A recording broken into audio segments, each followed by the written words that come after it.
Welcome back to MMA Al Dente. I am the guy who picked Ryan Bader to defeat Lyoto Machida. And I'm here to talk about the prelims for UFC Fight Night 241. All right. In the first fight of the night, I believe, is Clayton Rodriguez taking on Heili Alatang. I think this is going to be a very close fight, but I'm giving the slightest edge to Heili Alatang. And I've got him winning by decision. Clayton Rodriguez, though, I still don't know exactly what to make of him as a bantamweight before he fought at bantamweight in his last fight. You know, he was forced to move up at gunpoint because he missed weight at flyweight. But as he moved up, I said, this is great. I think he's a big, strong, physical, athletic kid, and he's going to keep some physical advantages over natural bantamweights. And I still think that might be the case, but there's a little more doubt in all of that after watching his bantamweight debut against Farid Basharat. Farid Basharat went through him like no one else ever has and dominated him and submitted him in round one. He's the only guy to finish Clayton Rodriguez. And that was with an arm triangle choke. But I think Farid Basharat is an excellent fighter, especially on the ground. He's got a lot to offer, and I don't think somebody like Heili Alatang can duplicate that performance. Maybe he can rip him to the mat, but he's not going to go through him with jiu-jitsu like that. And I don't think most bantamweights are going to have that success against Clayton Rodriguez either. So I can't say I'm totally done with his bantamweight prospects. I think he's got something to offer, and I think this will tell us a lot more about where he stands as a bantamweight. As for his losses, he's got 3 losses, 2 by decision, 2 by split decision, and 1 by submission. Farid Basharat submitted him, as I just said, and his other 2 losses are splits. This guy, Irvani Malonio, who turned out to be a really good fighter, beat him in his second fight. I haven't seen the fight. I wish I have just to know exactly what the fuck happened there. But on paper, having a split decision loss in your second fight to a guy who would turn out to be an excellent fighter, it's not a bad look at all. And his other loss, a split decision to CJ Vergara. That was his UFC debut, and it was a really close fight. But CJ Vergara hurt Clayton Rodriguez, hurt him badly with a knee to the body, and then pounced on him and was all over him on the ground. Just full mount and pounding away and really working him over. But still, Clayton Rodriguez survived. And in the end, in round 3, I thought he regained control of the fight and looked really good for somebody who just got his ass kicked. So I don't have any doubts in the cardio of Clayton Rodriguez. And I have a little doubt in his durability because, again, he was almost finished there. But he stood tall and he stood strong there under incredible pressure and incredible offense, a true onslaught. So my estimation of his traits only really went up with that fight. And again, the decision was really close. So it's a shitty mark on his record, but it definitely could have gone either way. So he's definitely, I think, a little underrated so far in the UFC, considering one of his losses was razor thin and he showed a lot of great traits. And the other one is to a guy at bantamweight who is probably going to turn out to be one of the better bantamweights. And I don't know, I think Clayton Rodriguez is just a little underrated, I guess. But Heili Alatang is a versatile fighter, just like Clayton Rodriguez. And despite having been finished 3 times himself, I still have a lot of faith in his durability. Actually, he was finished 4 times, once by submission, 3 times by TKO or knockout. But the only guy to really knock him out is one of the best fighters in Japan, Kai Asakura. He's this guy. He's got a brother too that fights, I believe. But he's a fucking killer. One of the best fighters over there, championship level guy, and beat Manel Kopp as well. Went 1-1 against him, and I think it's a forgivable loss. But that guy knocked him dead with a flying knee in 30 seconds, so it is a strike against his chin. He was TKO'd the 2 other guys in round 2 10 years ago. I was able to see one of them against this guy Dennis. He wasn't knocked out in that fight, so it's not a strike against his chin, but he was kind of overwhelmed and just overwhelmed and a little bit of cardio and whatever, but just inexperience, and he was taken out.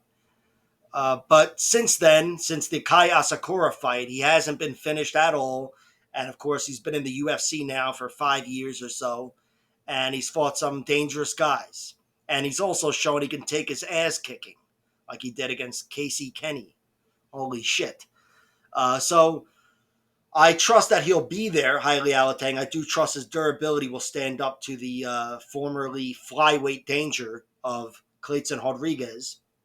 And in round three, I just think he'll make better decisions. That decision making's what let him get takedowns on Ryan Benoit and Chad and Helger in round three, going that route. And I think he'll be able to make those adjustments and maybe take Clayton Rodriguez out of whatever element he's in. And on the feet, Heili Alatang can throw down. I think if Clayton's trying to work some athletic striking early on, and I do expect them to have a general advantage early on, but I think Heili will find a way to crowd him, either with strikes or grappling, and just slow him down and make this a competitive fight and one that he can take over in the end. So I envision a close fight.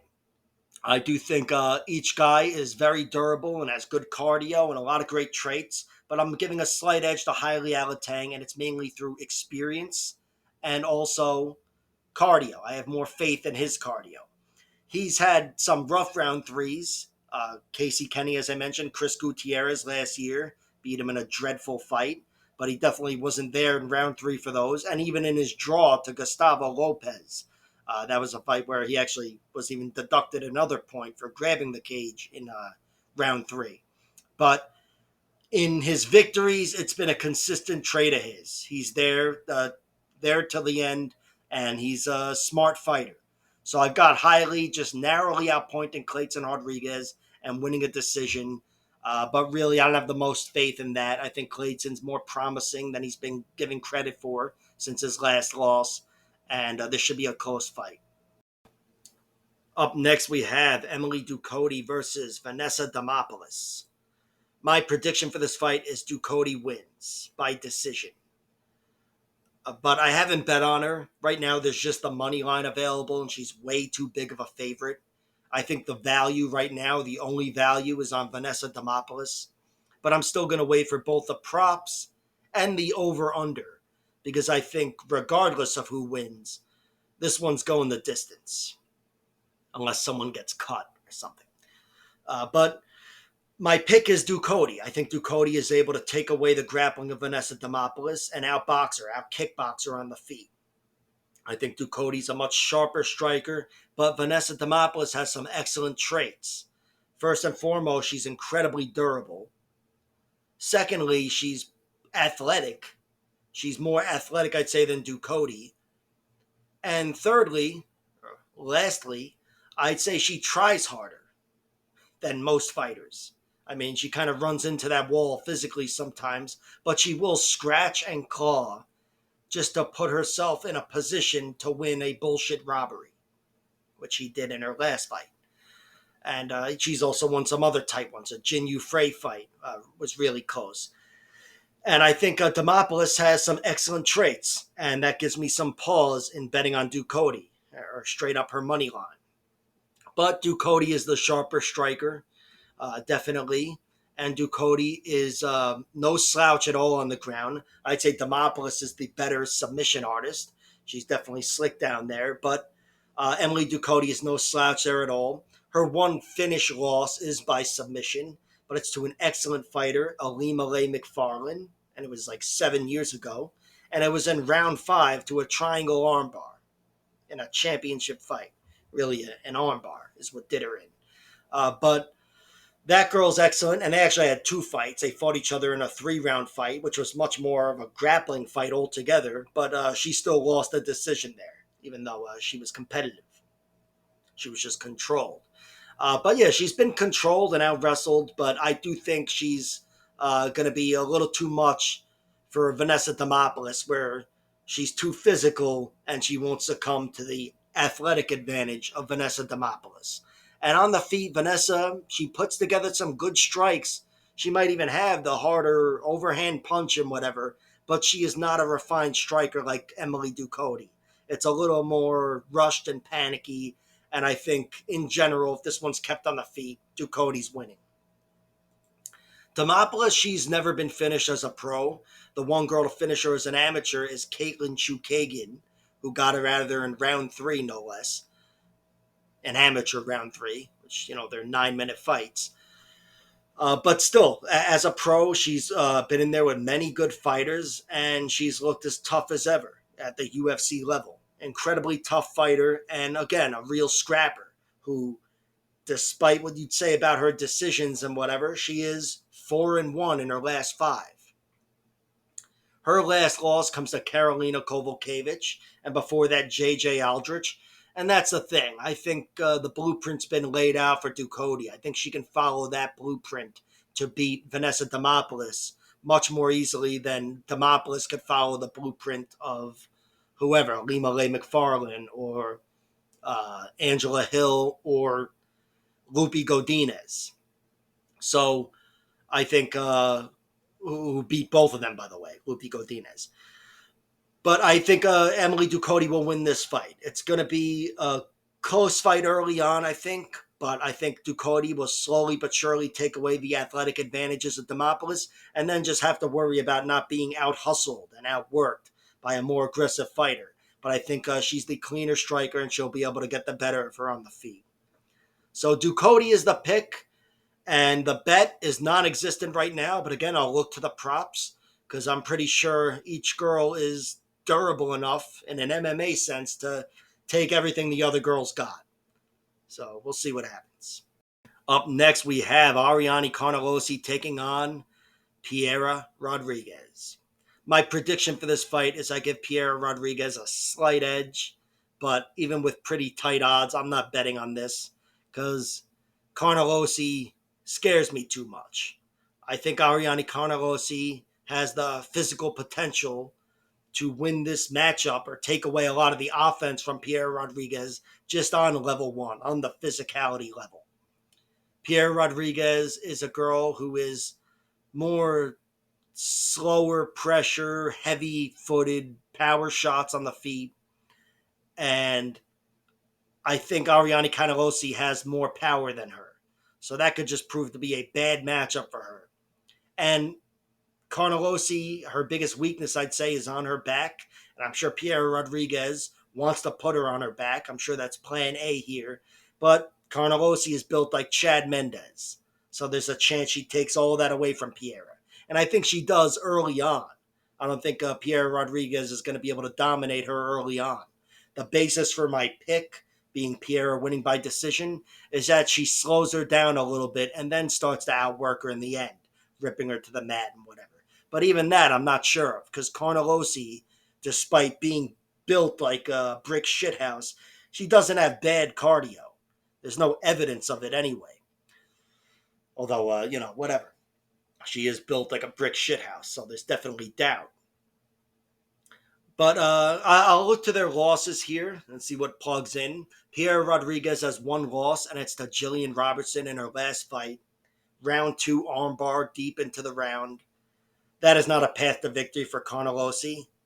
I think Carnelossi, if she finds herself on top of Piera, she's going to be trying to smash her. But she doesn't have the jiu-jitsu or anywhere close to the jiu-jitsu of Jillian Robertson. Jillian's a girl where if she can win the wrestling battle against you, you are fucking dead in the jiu-jitsu battle. And that's pretty much what that was with Piera. A slow death. But that's it as far as her losses go. As far as Ariane Carnelossi's losses, she's got 3 of them. One of them in her MMA debut, way back when, 10 years ago, whatever. And it was to Amanda Hibosh via knee bar. If you lose your first MMA fight to anybody via anything, I can kind of dismiss it. But when it's a round, your first fight is a knee bar loss to Amanda Hibosh, a girl who would go on and be a contender in the UFC, it's not a bad look at all. And then her other losses are to Angela Hill and Lupita Godinez in the UFC. Angela Hill is the exact opposite type of striker from Piera Rodriguez. Angela Hill is so light on her feet. She almost never sits down and plants her feet. And on the inside, Angela Hill is really rough in the clinch. I mean, Pierre Rodriguez is as well, but Angela Hill, I think she's got sharper Muay Thai there. And that's ultimately what cut her open, Ariane. But again, I think Angela Hill was definitely winning the fight, but she did not finish Carnelossi. Not legitimately, meaning it's not a strike against her durability. Anyway. And Lupita Godinez dominated her, ripped her to the mat, and somehow got 17 minutes of control time in a 15-minute fight.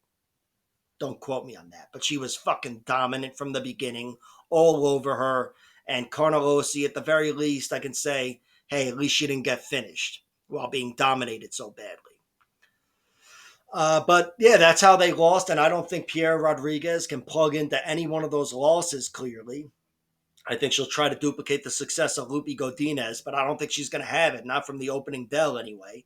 I think she would have to slow down Ariane Carnelossi to take over this fight. And I'm not even sure if she can do that. Carnelossi, much like Pierre Rodriguez, has decent cardio. There's no evidence that she's got bad cardio. And she's got 3 victories in the last few years. Her last 3 victories, I should say, are in rounds 2, 3, and 3. And they're all over UFC level fighters. Ketlin Souza, who she stabbed with a body kick, Na Liang, and Estela Nunes. The last 2 fighters especially are known front runners, meaning they do so well early and then fall apart later. But at the same time, they only have those reputations in the first place because Ariane Carnelossi helped develop them with these late finishes. So I can't say she's got bad cardio, and she's won her share of decisions over decent fighters as well. Joyce Mara da Silva, Bianca Sotomayor, maybe not great, but she's decent, a good journey woman. And again, my only real doubt in her cardio is the fact that she's built like a brick shithouse. So there's got to be a cardio issue. I just can't see past that. But Pierre Rodriguez, her cardio, despite having a rough round 3 against Sam Hughes, she's looked excellent before coming to the UFC and in the UFC. Outlasting Kay Hansen, Valessa Machado, hitting crucial takedown in round 3 to win that fight. And the 5th round win over Svetlana Gotzik. I've been through all this shit before, but I do think Pierre Rodriguez is a little more trustworthy. And also, she's not built like a brick shithouse. So, close fight that I think will go the distance, and I slightly favor Pierre Rodriguez. I think she'll outpoint Carnelossi in the end. But I'll say this, if anybody's getting finished, it's Pierre Rodriguez, because Carnelossi is very fucking dangerous. And even if it goes to the distance, I do favor Pierre, but Carnelossi is not out of the points battle at all. I think she would have to be conceding a lot of top control to be out of the realm of winning a decision, because she hits, I think, a little harder than Pierre, and she's fighting a girl who, at least on the feet, could prove to be a stylistically favorable matchup. So it's a tight one, but I give the slightest edge to Pierre Rodriguez, and my official pick is she wins a decision. Next up, we have Melissa Gatto versus Tamiris Vidal. My prediction for this fight is Melissa Gatto wins, but my only bet so far is on Tamiris Vidal. I played her at plus 320. I think she's still at plus 300, and I think they got those odds wrong. There's still value on Tamiris Vidal. But again, my pick is Gatto wins this fight. I think Gatto is better than Tamiris Vidal on the ground and on the feet. And even though Gatto is better on the ground than she is on the feet, I think she might have a bigger advantage on the feet in this matchup because Vidal is limited standing up. But the reason I bet on Vidal is because Vidal is bigger. Melissa Gatto is moving up to bantamweight for this fight. And not to mention Vidal is still very young, 25 years old, so she's got that on her side. And also, Melissa Gatto is a fighter who's got a tendency to concede top position. She likes playing the guard game. And it's because she's very good on the ground. But in general, at the UFC level, I think that can cost you. Now, I'll say this. I think she works Tamiris Vidal even from her back. can't say she submits her with a triangle choke or something, or a Kimura like she did to Carol Hosa. Although I do think she's got a good chance of finishing this fight. But in general, I think she's just better than Vidal. But Vidal is still no slouch on the ground. And again, she's the bigger girl. So I just think there's a little bit of value on Vidal. Each girl's got 2 losses. Tamir's Vidal lost to Montserrat Rendon in her last fight in which she was controlled in the second half of the fight generally. Rendon is a real neutralizing type of fighter, and she was able to neutralize Tamir's Vidal. Her other loss, Vidal, comes to Carol Hosa in her second fight where she lost by round 3 arm triangle choke. That's very forgivable because Carol Hosa is an awesome fighter, and that's not bad at all for your second fight as a pro. But it is important to note that Melissa Gatto is the only girl to tap out Carol Hosa, and she did so with a Kimura in round 1, probably a year before that fight. Tamir's Vidal also has a fight to Eileen Perez where she won by disqualification because she got some illegal knees against the cage. But Eileen Perez was going to win that fight. Eileen Perez was all over her, in her face, tossing her to the mat and controlling her and just all over her. It was definitely her fight to lose, and credit to her. She found a way to lose it. But obviously she's a UFC level fighter, so there wouldn't have been any shame in that. Her best win, Tamir's Vidal, comes over Martina Jindrova, who's over in the PFL. It was a close fight with each girl having success, but Tamir's Vidal was able to wrangle her to the ground and mount her a few times. And I thought she overall got the better of Jindrova, who's a very good fighter, again. And her other win comes against Ramona Pascual, who may not be the best fighter she's beaten, but it's the best way she's beaten a fighter, with a flying knee to the body. In the pocket, a counter shot, and a jumping switch knee right to the body. It was beautiful, and she took out Ramona Pascual. Melissa Gatto, she's got 2 losses as well. She lost to, in her last 2 fights, she lost to Ariane Lipski and Tracy Cortez. Very good fighters. The Lipski fight especially was very close. And the Cortez fight, look, Cortez, I still don't know what her ceiling is, but I know she's got a shot at being a champion. Very good fighter, and especially a very good grappler and wrestler, Tracy Cortez. So no shame in losing to those 2 girls. And of course, they were both by decision because she's very tough. But she does have this one draw that she had to this girl, Saidi Rocha, which was another example of her, Gatto, playing the ground game a little too much, the guard game, and conceding top position. And it's a fight in which, she, like in most matchups, she has the better skills, but sometimes her tactics fail her. And that's really the basis for the pick here, for the bet here on Tamir's Vidal. But the pick is Gatto. I do think she's better everywhere, technically. And I think if she makes a 135 well and wears the weight well and is stronger and still very functional as an athlete, I think she will prove to have an advantage everywhere over Tamir's Vidal. But again, I expect her biggest advantage maybe to be on the feet in this one. And even though she's a better grappler, I just think Tamir's Vidal is really lacking on the feet, despite that beautiful finish over Ramona Pascual. She fought this boxer girl, Quayla Braga or whatever, before the Ramona Pascual fight, I believe. And that was one where she won with a heel hook and showed grit and tenacity and all that, getting it done in round 2. But she was definitely being outstruck. And even the commentary, which was Nogueira and whoever else, TJ DeSantis or someone, saying that she was fading. It looked like she was fading, which I don't know what the fuck that means. I could have just told you it looked like she was fading, which I didn't really think so. But the point is, at least someone thought so. Either way, she was a step behind on the feet. That girl Braga was a boxer, so I'm assuming she's better as a striker than Melissa Gatto. But Gatto's still a good striker, and I think despite moving up in weight and fighting a younger gal, I think she's going to be sharper than Tamir's Vidal. Vidal wouldn't have gained enough skills to be a match for her on the feet. So the pick is Gatto. I guess the pick is by decision, but I will look for the props because she is a very good finisher, Melissa Gatto. She's only got 2 TKO wins, but they come in her last 2 wins, stabbing Sajara Eubanks to the body in round 3 and breaking the arm of Victoria Leonardo with some head kicks. So that's not a bad look getting those. And the rest, she's got 4 submissions as well. Rear naked choke, 2 arm bars early, and of course the Kimura from the guard against Carol Hosa, the one girl to tap out Tamiris Vidal.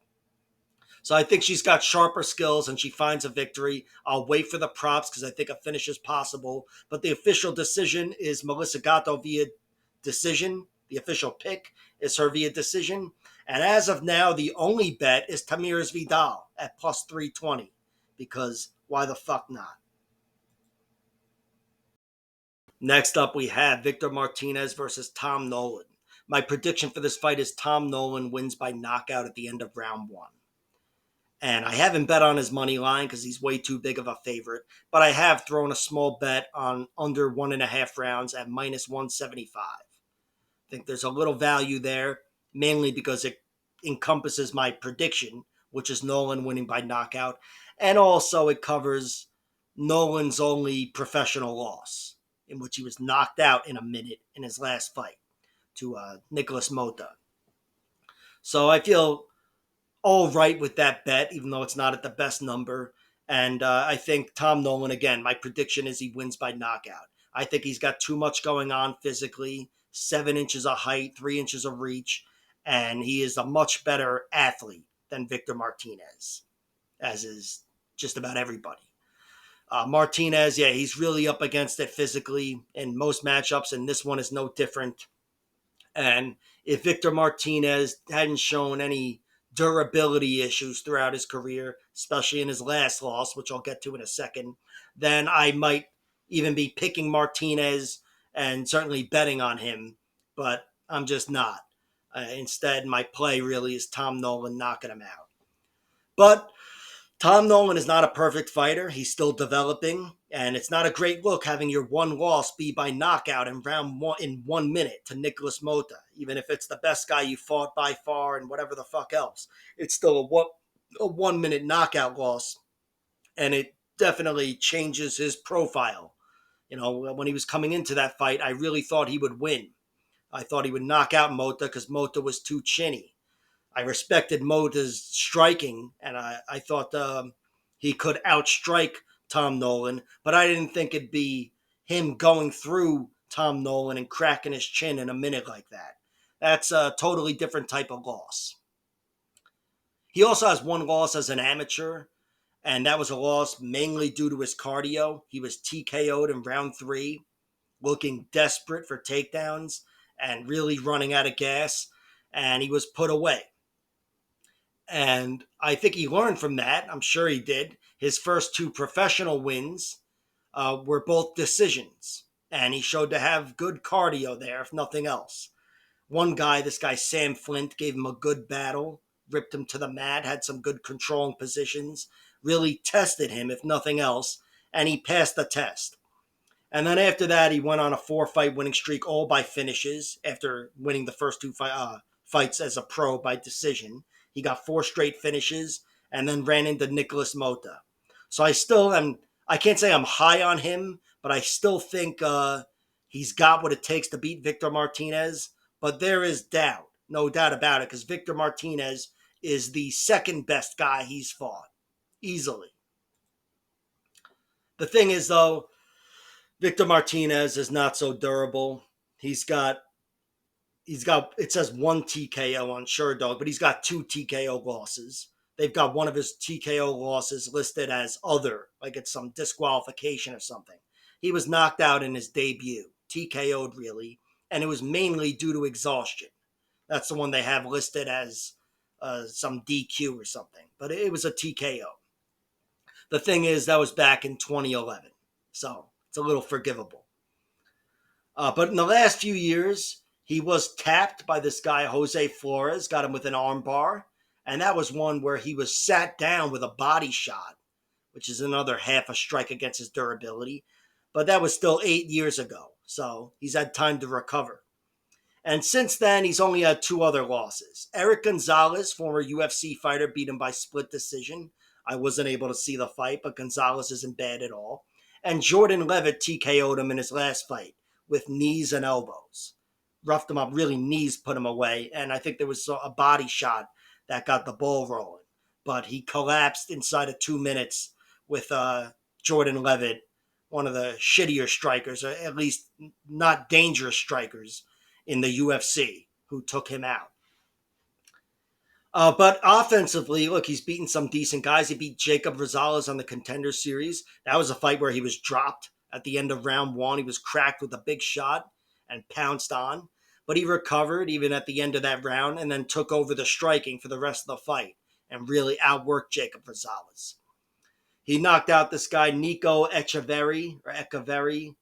That was a bad stoppage, but still, he cracked him and sat him on his ass. And he's got some fights that I wish I saw. Split decision, majority decision over, a few split decisions over guys who aren't the best, but I wasn't able to see these tight fights, which I really wanted to just to add to his profile and see what kind of weaknesses he showed. But the reality is, no matter how those fights look, he won 3 tight decisions, and he's a guy that, again, with the Jacob Rosales fight being a clean decision victory on the Contender Series, I trust him more in a competitive fight at the UFC level. So if Tom Nolan kind of runs out of offense in round one, maybe a bit of a Randy Costa thing happening, and that danger starts to dissipate, I could see Martinez battling his way into this fight. But I'm not picking it. Tom Nolan, I think he is too physically problematic for Victor Martinez. And Victor Martinez, I just don't trust his durability. Having been hurt in his last 2 fights, and even though it was way back when, 8 years ago, whatever, seeing him hurt in a few others, submission loss and his first TKO loss, I just don't think he's going to stand up to the danger of Tom Nolan, who is much bigger, longer, and pretty damn dangerous.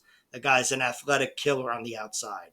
So, at least in this matchup, he is. So, Tom Nolan is the pick. I've got him by knockout in round 1. I'll wait to see props, but right now my only bet is under 1.5 rounds, minus 175. And it's primarily a bet on Tom Nolan. And finally, in the main event of the prelims, I think, we have Abusupyan Magomedov versus Warley Alves. And for my prediction here, I'm going with Abusupyan knocking him out in round 1. I think both guys are really strong starters and maybe not the best finishers. I think each guy has some cardio concerns, but I think Abusupyan Magomedov is more dangerous early on when they're both flying on all cylinders. And I've got Abusupyan being too much for Warley, who is becoming increasingly less durable. He's got 2 knockout losses in his last 3 fights, and the other one was a loss as well. But Jeremiah Wells flatlined him in round 2, seconds into round 2, and then Ikram Aliskerov flying kneed him in his last fight in round 1. So, despite him still being relatively young, which is a surprise to me, because every time I break him down, I'm like, all right, he's like 42 now, right? But he's 33. And I probably said this exact same shit the last time I broke down Warley Alves. But despite him being in his prime, theoretically, I think physically he's not in his prime. Those 2 knockout losses, I think they took something from him. Maybe not. I hope he can turn things around here and prove me wrong. But if he loses this fight, especially by knockout, then I think it's fair to say he's done. And that is my prediction. I've got Abusupyan Magomedov knocking him out. Can't say it'll be the way he knocked out Dustin Stoltzfus in his debut, but he is excellent early on when he's firing on all cylinders. We saw it in the Sean Strickland fight. He looked incredible against Sean Strickland. And then in the second round, he didn't look so incredible. He really fell off a cliff there, which, I should mention, I have cardio concerns about each guy. I do think Warley Alves could make something work down the stretch if he's able to suck some of the life out of Abusupyan and bully him around, maybe rip him to the mat. But I'm not picking it. I just have too many doubts about Warley Alves.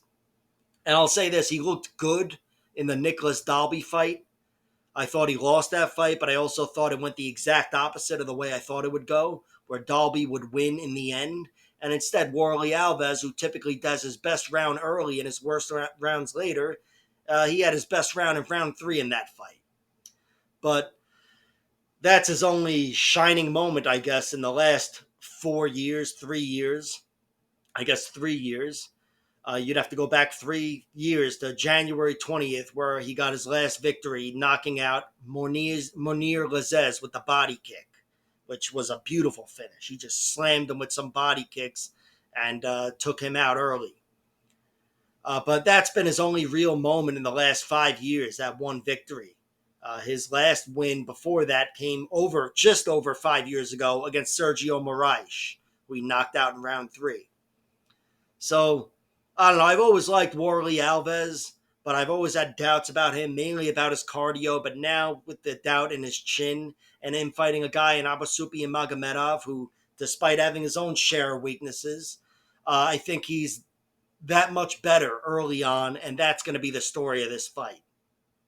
I should mention the losses for Magomedov, though. He's got 6, 2 by knockout, 2 by submission, 2 by decision. Sean Strickland took the life from him in round 2 last year. That was his last TKO loss. And his other one was a knockout in the finals of the PFL Championship, with veteran Lewis Taylor just clipping him with the longest left hook you've ever seen. And he got one punched. He's also got 2 submissions. They were early in his career to Andreas Stahl, who rear naked choked him in round 2, and this guy Rafael Marx, who guillotined him in round 1. Both of those are over 10 years ago.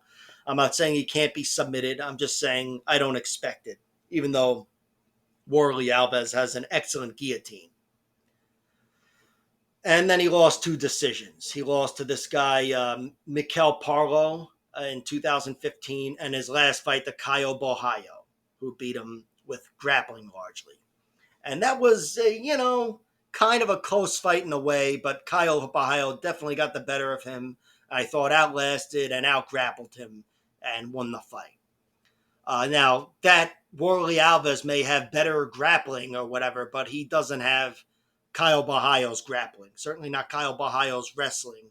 And I think Warley Alves is going to be stuck early on striking with Abasupi and Magomedov. So again, the pick is Abasupi and Magomedov wins by knockout. And I got him winning by knockout in round 1. And I placed a small bet on him winning on the under 1.5 rounds at minus 135. But again, that's just me reaching because Abasupian's money line is just way too wide. So we'll see what happens. And that about wraps it up for this video. Like, share, subscribe, all that horse shit, and check out my other videos.